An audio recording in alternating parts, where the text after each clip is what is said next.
우크라이나 전쟁을 보고 중국이 제대로 배웠다면 대만을 침공하지 않아야겠다는 교훈을 배웠을 것입니다. 지금 시진핑의 중국을 보고 있으면은요, 결국은 이 모든 권위주의국가가 갖는 그런 단점들을 다 그대로 가져가고 있는 거거든요. 첨단 무기만 해서 이기는 것이 아니라 숫자가 충분해야, 양적으로 충분해야지 이긴다라는 겁니다. 성능은 좋다.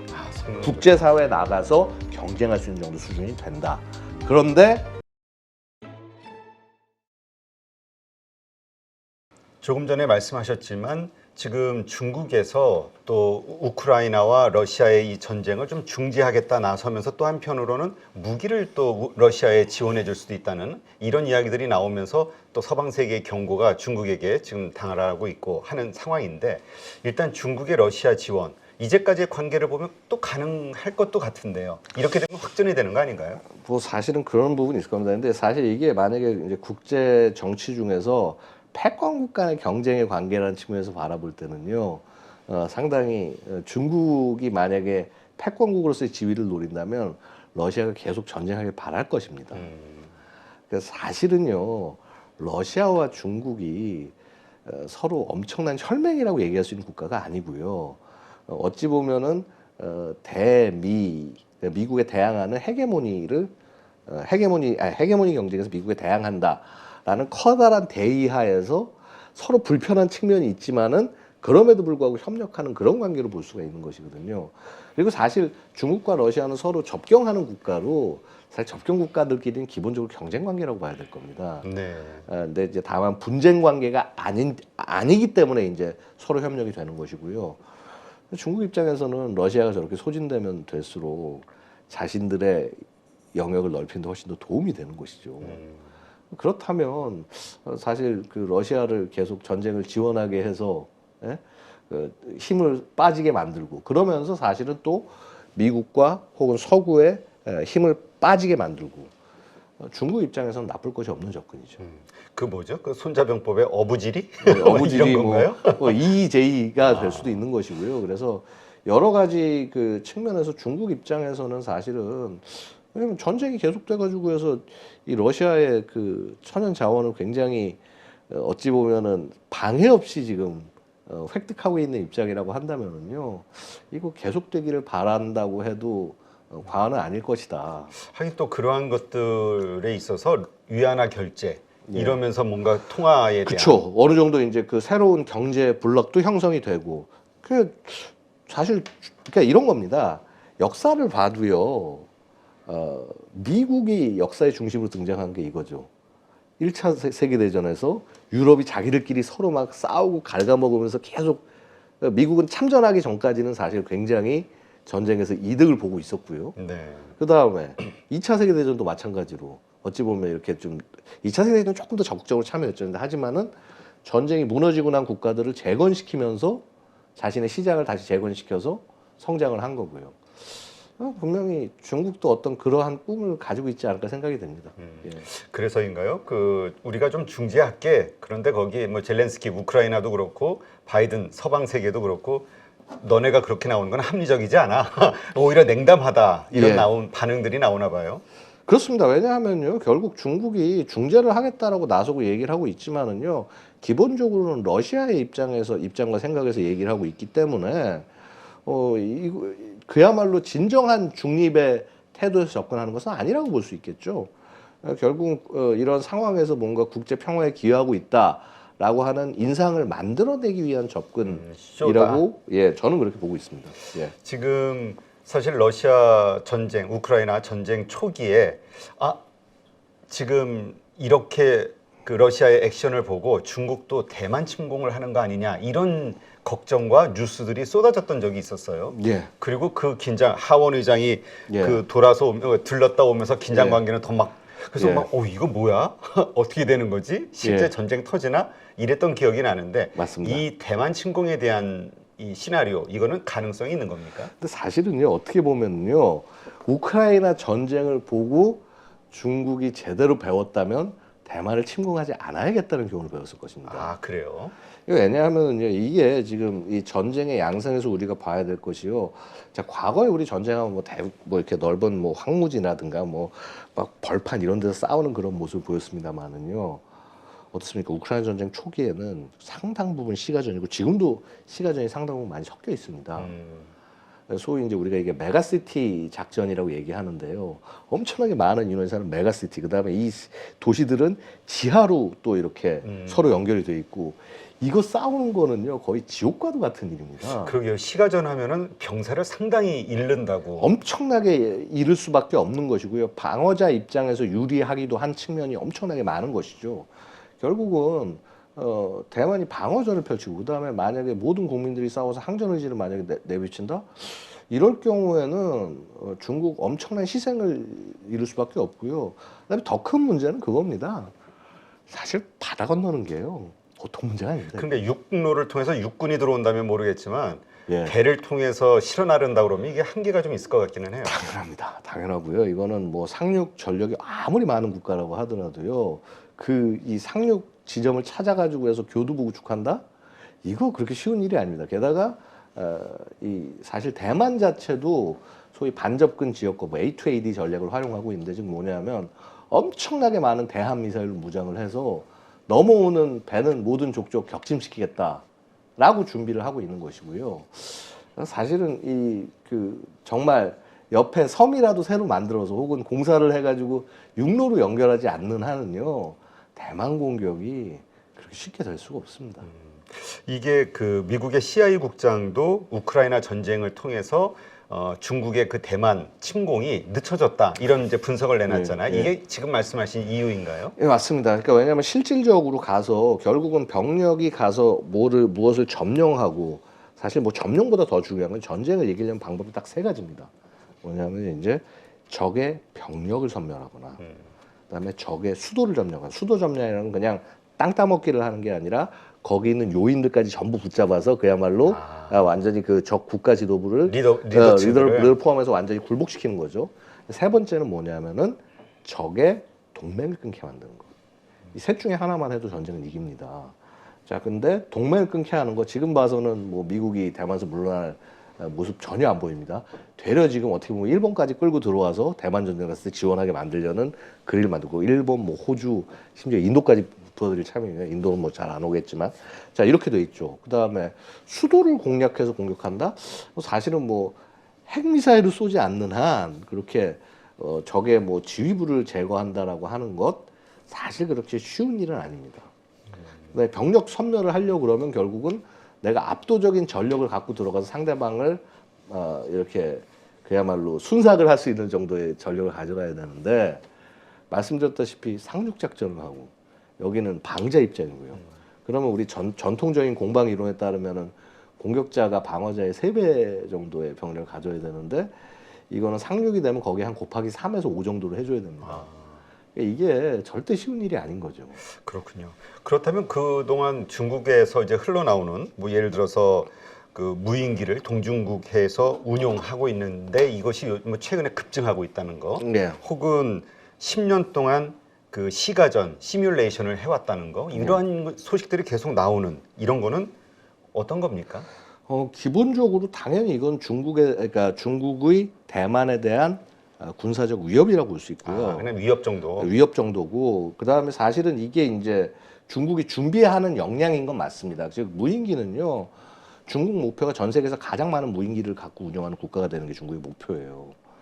그래서 그런 그 국가적 목표라든가 군사적 목표를 봤을 때는 사실은 지금 훨씬 더 많은 무인기들이 활동을 해야지 맞습니다.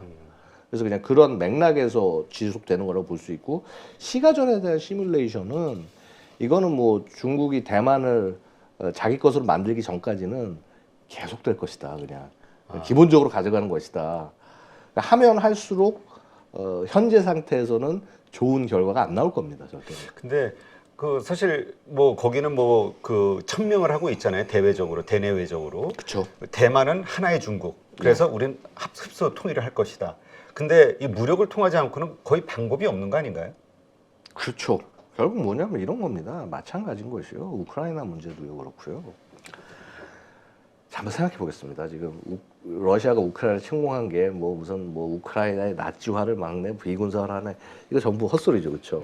기본적으로 뭐냐면 우크라이나가 러시아 쪽에 원래 자기 편이라고 생각하고 편에 붙어야 되는데 자꾸 서구에 갖다 붙으니까 그러니까 그거를 용서를 못하고 들어간 거 아니에요. 달리 생각해 보면은요.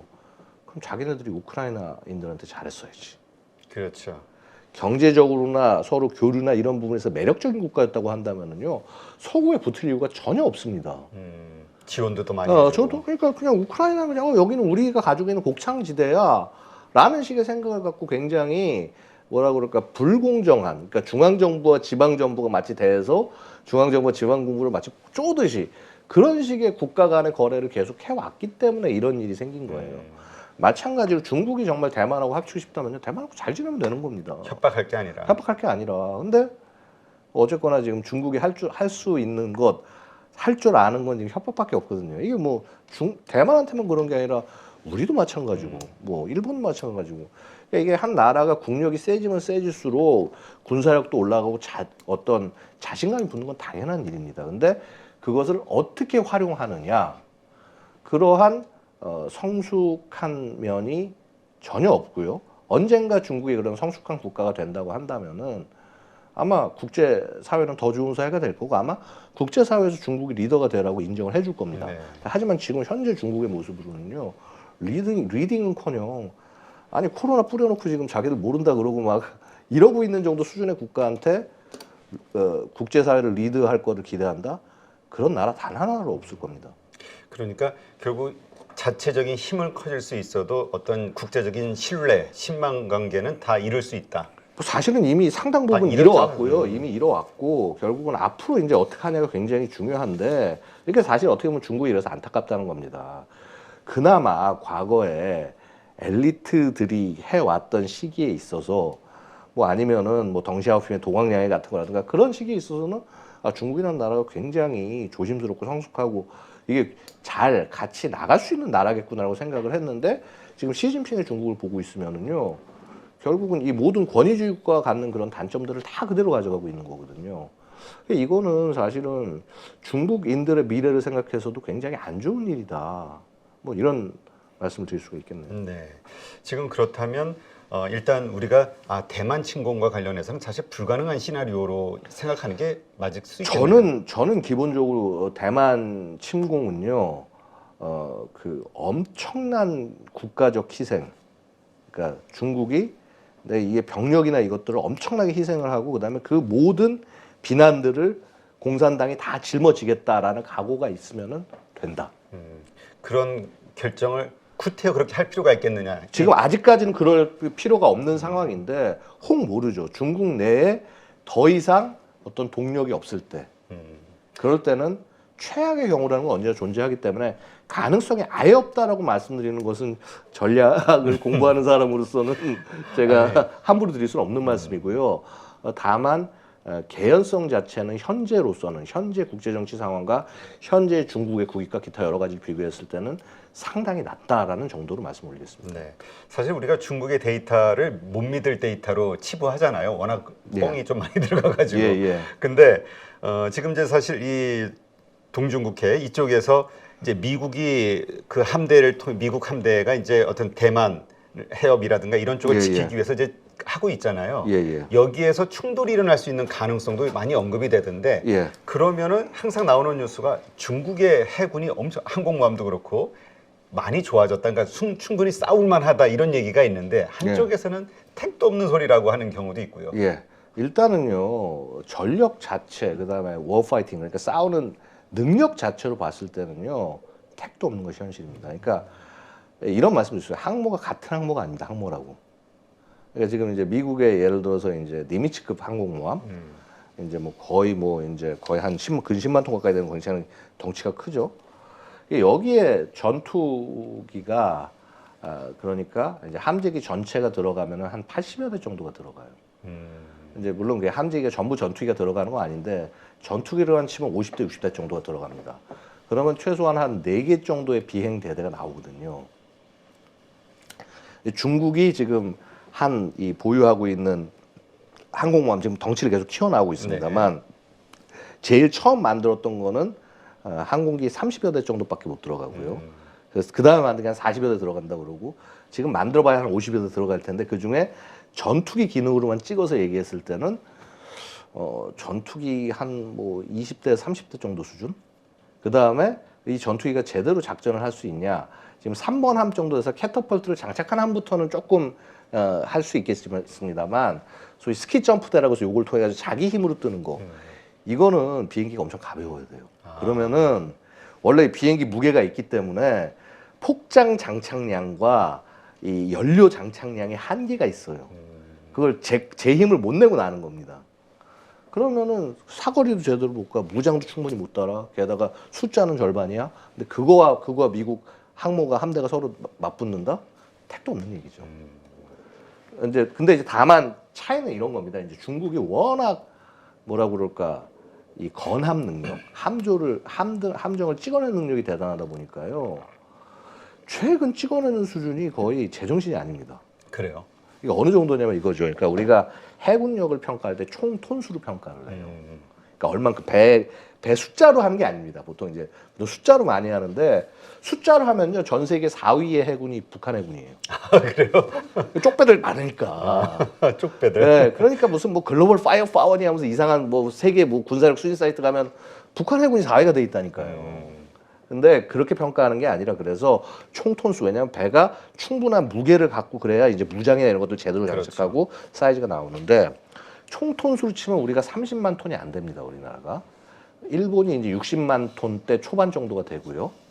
자 그런데 지난 5년간 중국이 새로 건조한 함정의 총 톤수가 60만 톤 이상입니다.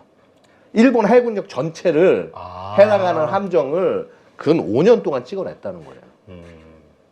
엄청나네요. 엄청난 거죠. 그러니까 이게 당연히 미국이 위협을 느낄 수밖에 없습니다.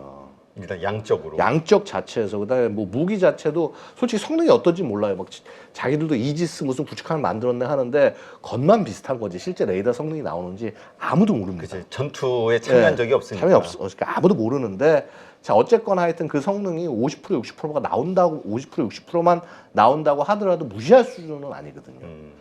그렇다면은 결국은 숫자가 많다라고 하는 거 사실 이번에 우크라이나 전쟁에서 우리가 그게 교훈이에요. 첨단 무기만 해서 이기는 것이 아니라 숫자가 충분해야 양적으로 충분해야지 이긴다라는 겁니다. 그래서 그런 부분들이 이제 미국이 걱정하는 거고 바로 그러다 보니까 미국이 뭐냐면 자꾸 뭐 호주, 뭐 일본 혹은 인도 소위 쿼드 국가들하고 같이 해상 훈련하자. 왜냐? 그래서 같이 모여가지고 싸우자. 일단 숫자를 맞춰야 되니까. 그래서 이제 그런 접근들이 일어나는 것이죠. 네, 그렇군요. 지금 그렇다면은 어쨌건 그렇게 열악함에도 불구하고 계속 도발을 좀 하고 있잖아요. 근데 요즘 가장 크게 화제가 되고 있는 것 중에 하나가 그 풍선 도발. 네. 이거는 어떻게 된 겁니까? 이건 말 그대로 실수, 과학용 어떤 그 풍선이 실수로 간 건지 아니면 중국의 워낙 이제까지의 그 스파이 활동이었던 것인지 의견이 좀 분분하던데요. 실수를 10번 이상 하면 실수가 아니죠. 그렇죠?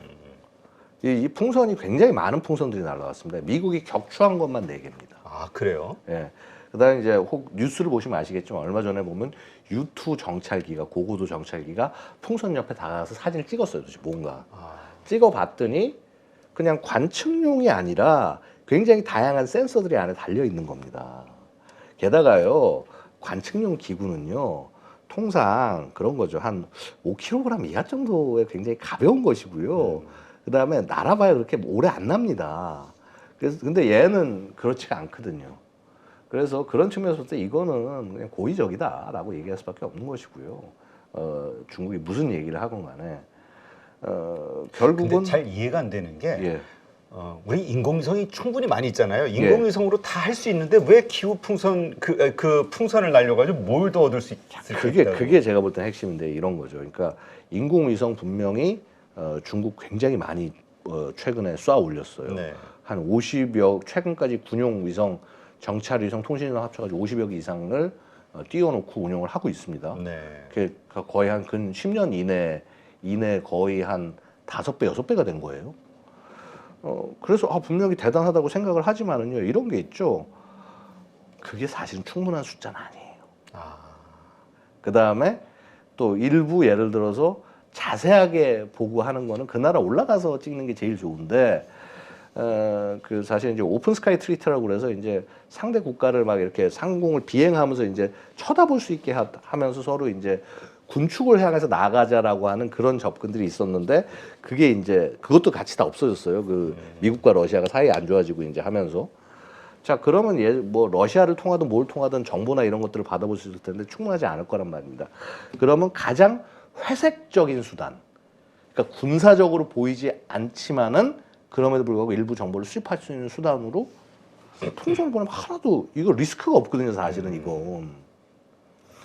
그리고 이렇게 지금 우리 그냥 기후 관측용으로 보낸 건데 부정해 버리면 그만입니다. 그렇죠. 그러니까 사실은 비용 대 효과가 훨씬 더 좋은 수단인 거죠. 그래서 저는 그런 측면에서 이해가 가고요. 미국에서 이제 이게 뭐 군사적 가치가 되게 떨어진다라고 되게 낮춰 얘기하고 있고 사실은 어찌 보면 군사적 가치가 그렇게 높지 않을 수 있습니다만은 그럼에도 불구하고 얘가 비행한 경로들 미국의 ICBM 기지 이런데 주요한 전략 기지를 위주로 비행을 하고 지나갔다라고 하는 거 이런 것만 해도 충분하게 이 풍선이 어떤 의도로 날려졌는지를 알 수 있다라는 것이죠. 근데 그 풍선도 이게 그 거리, 그러니까 방향을 이렇게 조종할 수 있나 보죠. 예, 그렇게 조정이 가능합니다. 그러니까 막 태양열 전지판 잔뜩 달아놓고 그리고 이제 세세하게 예를 들어서 이제 뭐라 그럴까 그 어떤 방향과 이런 것들을 갈 수 있게 이 뭐 조향과 그 다음에 뭐 어찌 보면 이 그 안에 헬륨량이나 이런 양 조절 이런 것들을 통해 가지고 해서 분명히 고도와 방향 같은 거를 잡아 나갈 수가 있다라는 것이죠. 그러니까 그게 제가 누차 말씀드리지만 한 번 그랬으면 그랬다고 쳐요. 근데 뭐 거의 뭐 10번 이상 그렇게 됐다? 그게 어떻게 실수입니까? 아니 처음에 저는 풍선이라고 그래서 우리 에드벌룬 생각을 했는데 예. 그 나오는 뉴스 보니까 그 풍선 크기가 100m가 넘는다면서요? 맞습니다. 그러니까 이거는요 사실은 이제 날아가는 고도가 이제 한 6만 피트 정도니까요. 사실은 일반 항공기가 날아가는 고도는 아니죠. 이제 일반 여객기는 한 3만 피트 이 정도에서 많이 왔다 갔다 하고요. 사실 전투기도 6만 피트까지 올라가는 게 손가락에 꼽습니다. 그래서 이번에 F-22를 보낸 게 사람들 그랬잖아요. 아니 뭐 최첨단 스텔스기를 뭐 풍선 떨고 있는데 왜 보내 하면서 많이 이렇게 의아했을 텐데 그건 왜 그러냐면 F-22라는 전투기 자체가 스텔스도 스텔스지만 6만 피트 이상의 고도까지 올라가서 제공 임무를 수행할 수 있기 때문에 보낸 거거든요. 네, 그렇군요. 하여튼 갈수록 이 무기와 관련해서 새로운 무기들이 나오는데 예. 특히 이 드론, 아까도 말씀하셨듯이 중국에서 집중하고 있는 이 드론, 뭐 대만에서도 드론 와가지고 할 게 없어가지고 돌멩이 던진 게 우스갯소리가 됐는데 우리도 또 그랬잖아요. 북한에서 드론 어떻게 할 줄 우왕좌왕했었던 이 드론에 대한 대책이 없는 건가요? 현재로서는? 그러니까 그게 우리가 나눠봐야 되는 거예요. 뭐냐면은요. 드론이 우리 일반 민수용 드론에 의한 그런 어떤 위협과 공격에 대해서는 굉장히 많은 수단들이 나와 있습니다. 그건 이미 우리 주요한 관공서에 다 배치가 돼 있고요. 그 다음에 좀 뭐라 그럴까 이번에 우크라이나 전쟁에서 등장했던 것 같은 자폭 드론 이런 것도 사실은 다 방어 체제가 갖춰져 있습니다. 왜냐하면 걔는 항공기와 거의 유사해서 탐지하고 격추가 가능하거든요. 네. 근데 이제 북한이 보낸 게 되게 애매한 거예요. 그 중간에. 그러니까 이게 항공기라고 보기에는 작아가지고 항공기로 탐지도 안 되고. 근데 그러면 민간 드론을 하는 대응하는 수단으로 하기는 또 너무 크고. 이런 중간을 언제나 파고들어서 북한이 그런 면에서는 아주 기가 막히게 상대방 괴롭히고 뭐하고 하는데 기가 막힌데 다만 이게 이제 군사적 위협으로 크냐 하면 그렇진 않습니다. 그러니까 이 정도 사이즈의 드론은요 사실은 지금 드론을 제일 많이 격추하는 국가 중에 하나가 어디냐면 이스라엘이에요. 아, 그래요? 왜냐하면 이스라엘은 헤즈볼라하고 하마스가 계속 드론을 날리면서 그걸 통해 가지고 해서 이제 막 로켓 공격할 위치 찾아내고 하느라고 보냅니다. 그 다음에 심지어는 이제 이란 사실 이제 중동에서 드론 강국이 이란이거든요. 아, 그래요? 아, 그래서 거기서 또 드론 수출 러시아에 그러니까 하는구나. 이 이란이 사실은 헤즈볼라하고 하마스에 다 드론을 주거든요. 그다음에 시리아에도 제공하고 자기들이 막 거기 날아가고. 그러니까 이거 영웅에 들어오면 무조건 때려잡는 겁니다. 잡는데 근데 이제 문제는 뭐냐 하면 그동안 잘 잡았는데 이 약간 애매한 사이즈의 드론이 오다 보니까 F-35 전투기를 띄워도 잡지를 못해요. 그래서 이게 사실은 이런 고민은 앞으로 계속될 것이다. 그래서 우리도 이제 여기에 대한 어떤 대응책들을 꾸준히 준비를 해왔고 사실 그 대응책이 제대로 뭐라 그럴까 이렇게 적용되기 전에 한 방 맞은 거죠. 예. 그렇군요. 그럼 이제까지 계속 준비는 해왔었다. 준비는 했습니다. 준비는 했고 근데 물론 그 준비된 게 엄청 철저하게 잘 된 거냐 지금부터 검증해야죠. 그건. 그렇군요. 예. 지금 잠깐 얘기가 나오니까 예. 그 한국의 지금 요새 그 전차 뭐 뭡니까? 그다음에 그 K2 전차, 네, K2 전차, 그다음에 K9 비행기, 자주포, 예, 그다음에 자주포, 예. 하여튼 막 엄청나게 그 우리가 성능이 뭐 세계적이다 이런 얘기와 함께 또 수출 계약이 또 되니까 이거 뭐야? 방산과 관련해서 미국과 한판 뜰 수 있을 정도로 우리가 실력이 좋은 건가? 이런 생각하시는 분들이 요새 늘고 있거든요. 우리가 실력이 좋아진 것은 사실입니다. 그러니까 뭐냐 하면 이전까지는 기본 무기 체계, 뭐 소총이나 이런 거나 겨우 만들고 뭐 하고 아니면 뭐 이렇게 뭐 군복 뭐 이렇게 뭐 군장류 이런 것들 해외 수출하면서 이제 겨우 했는데 2000년대 이후부터 소위 최첨단 무기 체계들이 국산화가 되기 시작하면서 야 이거는 세계 시장에 내놔도 괜찮을 텐데라고 하는 것들이 지금 와서 팔리기 시작하는 거예요. 근데 그러면은 근데 이제 이게 한 가지 우리가 주의해야 될 것이 이겁니다. 아무리 우리가 뭐라고 그래도요, 이 무기 체계는 결국은 일반 소비 제품이 아닙니다. 그렇죠. 이거는 국가만이 구매할 수 있어요. 그렇죠. 근데 국가가 구매할 때는 당연히 뭐 합리적인 구매를 추구하겠습니다만 국가가 구매하는 합리적인 구매라는 것이 반드시 성능과 비례하는 것은 아니다. 그렇죠. 정치적인 또 이슈가 있죠. 맞습니다. 정치적 그다음에 경제적인 것이 서로 걸려 있고요. 그래서 지금 우리가 이 판매, 특히 이제 폴란드 판매가 성공해가지고 이게 잘 된 건데요. 이건 이유가 있어요. 왜냐하면 폴란드 자체가 사실은 어찌 보면 이 많은 것을 독일에서 사올 수도 있었는데 폴란드 역사를 돌이켜보면 독일하고 그렇죠. 소련이 와서 반을 가르면서 2차 세계대전이 시작된 거잖아요. 그래서 그런 어떤 독일에 대한 나름 묵은 감정이 있는데 전쟁 지금 막 우크라이나 전쟁 나고 했을 때 초기 지원도 제대로 안 해줘. 그리고 독일이 워낙 뭐라 그럴까 주문이 많이 밀려 있고 더 이상 이제 사실 유럽에 엄청난 양산 능력을 가진 회사들이 없어졌거든요.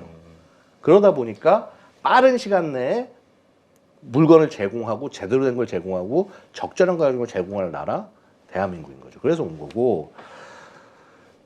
반면에 이제 최근에 보면 이제 노르웨이의 판매가 뭐 전차를 판매한다 얘기가 나왔었죠. 성능 더 좋게 나왔어요. 레오파르드 2보다 훨씬 더 좋게 나왔어요. 당연히 그러면은 한국제를 샀어야 되는데 그렇죠. 합참에서 우리 안 사. 우리 야 이거 결정이 딱 성능 평가가 나오면서 불구하고 야 스톱. 우리는 그냥 독일제 살 거야. 왜냐? 노르웨이 생각해 보세요. 거기는 지금 우크라이나 전쟁 때문에 이 천연가스를 유럽에다 팔면서 돈을 쑥쑥쑥 지금 유럽 국가에서 빨아들이고 있어요. 다시 내놔야 돼요. 당연히 독일제 살 수밖에 없습니다. 독일이 굉장히 중요한 자기 에너지 수출국이에요. 그러니까 이게 우리가 최근 방산이 좀 잘 된다고 그래서 이거를 그냥 이게 무슨 이제 뭐 큰일 났고 뭐 하고 이제 뭐 된다 이렇게 접근할 것이 아니라 그 각 사안들 이 구매되는 사안들 저거에 사안마다 가능성을 좀 보면서 나가셔야 된다. 정치적 관계들을. 정치적 관계들. 이것만은 제가 한 가지 확실히 말씀드릴 수 있어요. 성능은 좋다. 국제사회에 나가서 경쟁할 수 있는 정도 수준이 된다. 그런데 미국의 대체제가 될 거냐? 미국의 대체제가 되긴 좀 부족합니다. 그다음에 미국의 대체제가 되려는 순간 우리 시장 다 뺏겨요. 그렇죠. 우리는 그냥 더불어가는 미국의 보완제로서 들어가야 되고요. 그러면서 그럼 유럽의 대체제가 될 수 있냐? 그거는 될 수 있다는 것이 이번 폴란드 수출 통해서 보여줬습니다. 그럼 실제 대체제가 될 거냐? 그건 이제부터 우리가 유럽과 어떻게 엔게이지 하냐. 거기에 달려 있다는 거죠. 그렇군요. 그러니까 결국은 우리가 가격에 대한 경쟁력 말고 그 이상의 것을 주면서 딜을 해야 되는데 그게 이제 우리가 쓰는 방법이 기술 공급이잖아요. 예, 기술 공급들을 주로 많이 하고 그다음에 이제 현지 생산 이런 것들을 통해서 많이 하는데 사실 그런 면에서 폴란드를 우리의 어떤 유럽 진출의 허브로 활용하는 건 나쁘진 않습니다. 나쁘지 않고 서로 같이 커가고 조인트 벤처 같은 거 통해서 커가는 거 굉장히 나쁘지가 않고요. 그리고 그것보다 더 중요한 것은요. 이 대한민국이라는 국가 자체가 무기는 왜 사겠습니까? 싸우기 위해서 혹은 그렇죠. 적이 감히 싸울 생각을 못 갖게 하기 위해서 하는 거거든요. 그러면요 사실은 무기 체계에서 더 중요한 거는요 그런 무기로 제대로 싸울 수 있는 능력이 이걸 있으면 싸울 수 있는 능력이 있다. 그 다음에 그 능력을 하기 위한 어떤 전술, 전투 기술 이런 것들을 잘 개발해서 어느 나라가 와서 봐도 야 한국제 무기를 가서 한국군한테 배우면은 잘 싸울 수 있어. 이게 기본적으로 돼야 돼. 사실 그래서 그게 미제 무기가 잘 파는 게 바로 거기에 있다는 겁니다. 전술 훈련이 그래서 전반적인 그러니까 시스템을 사는 거예요. 내 나라를 지키기 위한 시스템을 사는 건데 그게 단순히 무기가 강한 걸로만 되는 것이 아니라 실제 예를 들어서 유지, 운용하고 실제 작전하는 것까지 같이 다 패키지로 해서 들어가는 서비스가 돼야 고객이 믿고 사는 거지. 그게 안 되면은 어렵다. 그리고 사실 그런 면에서 우리가 UAE에 지금 장사가 일부 되는 것이요. 우리 현지 가서 막 훈련하고 뭐하고 하면서 물론 같은 내용은 아니지만 나름 한국군에 대한 신뢰를 실시켜 놓은 상황이기 때문에 그게 가능한 거거든요. 아, 그렇군요. 아, 말씀 들어보니까 그냥 우리가 저 하드웨어 쪽에만 신경을 썼는데 사실은 이것도 그게 소프트웨어라고 볼 수 있는 거잖아요. 그렇죠. 네, 중요하죠. 그게 같이 들어가야 되는 거군요. 예, 결국은 그렇습니다. 그러니까 우리가 어떤 시스템을 도입하는 거는요, 그 목적이 우리가 이거 좋은 거 샀어, 비싼 거 샀어 하면서 자랑하려고 하는 게 아니라 걔를 갖고 잘 써서 주변국들이 딴 생각 못 갖게 하려고 무기 체계를 사는 것입니다. 네. 아, 오늘 이 방송 들으신 우리 가족분들도 이쪽 방산, 그다음에 그 러시아와 미국, 그다음에 우크라이나, 중국, 네, 여러 가지 정치 역학 관계에 대해서도 좀 더 명확하게 이해를 하지 않으셨을까 생각이 됩니다. 오늘 정말 이렇게 좋은 인사이트 함께 해주신 아산정책연구원 외교안보센터의 양욱 위원님, 오늘 정말 감사합니다. 예, 감사합니다.